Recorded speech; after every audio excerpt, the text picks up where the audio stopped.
Every baby starts life as a little savage. He is completely selfish and self-centered. He wants what he wants when he wants it. His bottle, his mother's attention, his playmate's toy, his uncle's watch. Deny him these, and he seethes with rage and aggressiveness, which would be murderous were he not so helpless. He is dirty. He has no morals, no knowledge, no skills. That means all children, not just certain children, all children are born delinquent. Verily I say unto you, except ye be converted, and become as little children, ye shall not enter into the kingdom of heaven. Whosoever therefore shall humble himself as this little child, the same is greatest in the kingdom of heaven.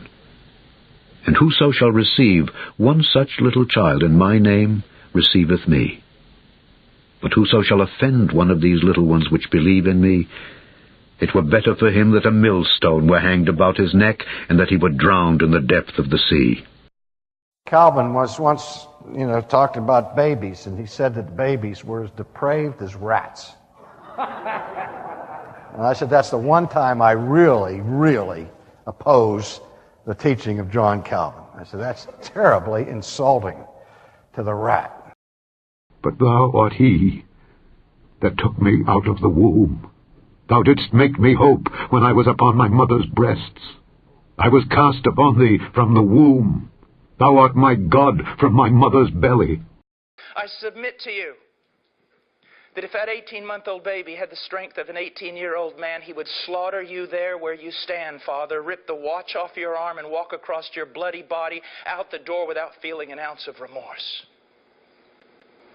The Scripture's testimony against you and all men is that we are born with evil, and we are evil. The first thing you must embrace is this: all men are born in sin and given over to sin, and all men are born hating God. For thou art my hope, O Lord God, thou art my trust from my youth. By thee have I been holden up from the womb. Thou art he that took me out of my mother's bowels. My praise shall be continually of thee. I've said it before, and I'll say it again. That's not a little angel. That's a viper in a diaper. It's so cute. Oh, that ain't cute. One of the reasons God makes them so small is so that they won't kill you.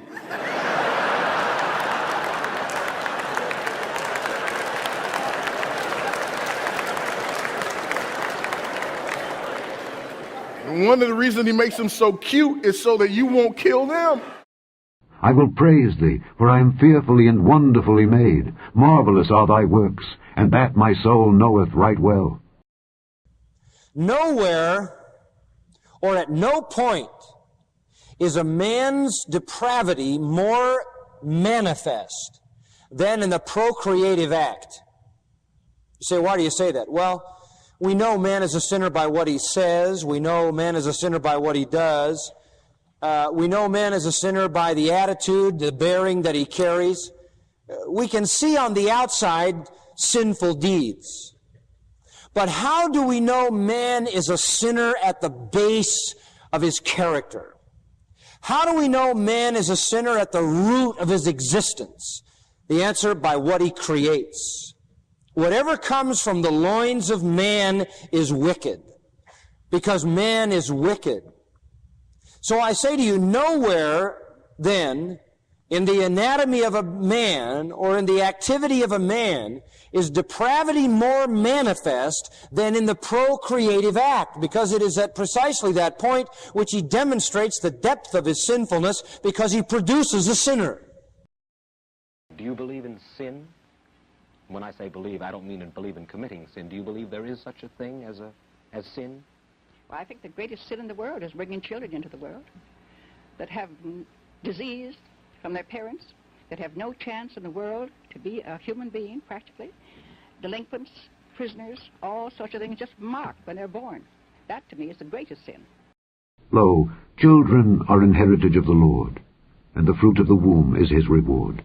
As arrows are in the hand of a mighty man, so are children of the youth. Happy is the man that hath his quiver full of them. They shall not be ashamed, but they shall speak with the enemies in the gate. Children believe what their parents tell them. You're pathetic.